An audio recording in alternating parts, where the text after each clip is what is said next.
What's going on, guys? Welcome to the Online Therapist channel. My name is Eddie Reyes, licensed psychotherapist. Today, I want to talk about something that I run into a lot, obviously in therapy and even some of my coaching clients. There's this thing I like to talk to them about. I think we all go through it. It's called your inner critic. And the inner critic can be something like a doubt, like, that tells you, no, you can't do it.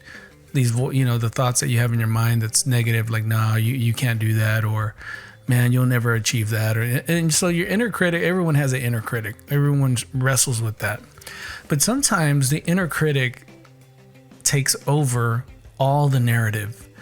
And we struggle with these ideas that we feel about ourselves, especially people in depression or low self-esteem.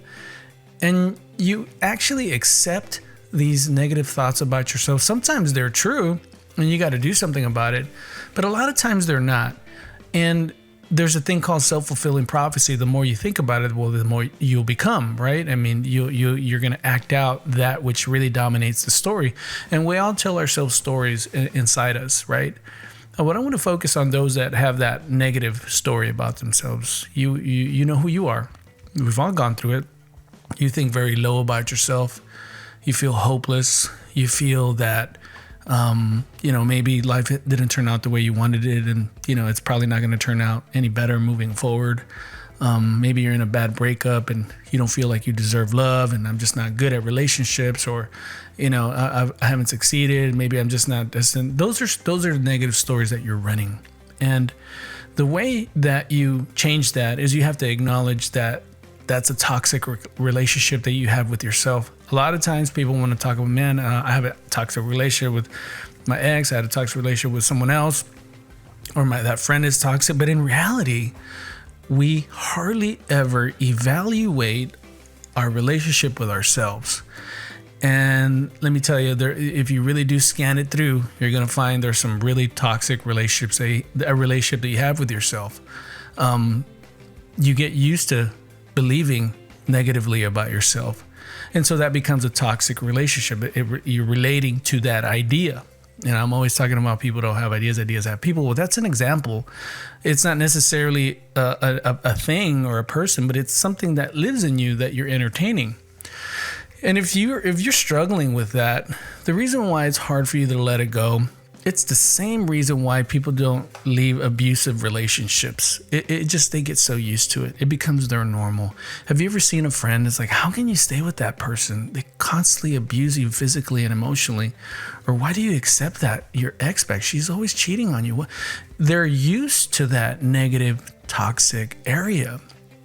And a lot of us have internal relationships with negative ideas with things that we shouldn't and aren't doing us any good.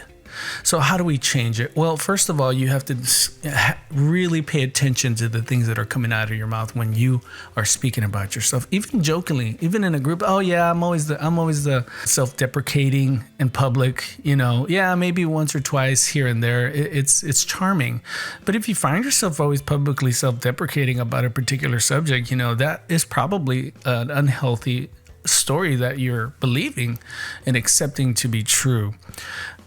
So make that scan, really evaluate the negative beliefs that you have of yourself, and then ask yourself, where did this come from? And what's making me continue to keep those thoughts, right? And once you kind of explore a little bit with yourself, and obviously, if it's really intense, get some therapy, get some coaching, but this is a very light exercise for those that feel comfortable doing this exploration on your own. Did something terrible happen? Did you have a bad breakup? Did you have an embarrassing moment in school? Did someone make you feel bad and you just kind of didn't get over it?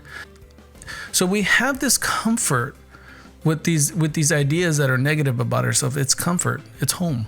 That's where you have been all your life, and you don't know anything different. And the case with the way you believe about yourself, it isn't an actual physical place, but it's an internal place in your mind, an existential place. It's an internal place in your mind. So then, moving forward from that, make a dedication to yourself to at least at least challenge those negative beliefs about yourself. Challenge them. Replace them with something else that you can aim for to be better, that will be better for you emotionally. Challenge your inner critic. Always challenge your inner critic. Always take your thoughts to court. If there isn't any evidence for the negative belief that you have within yourself, then you have to throw the case out. Thanks for stopping by. Remember to like and subscribe to the channel, get this information out there. And it was really good talking to you guys again. And remember, people don't have ideas. Ideas have people.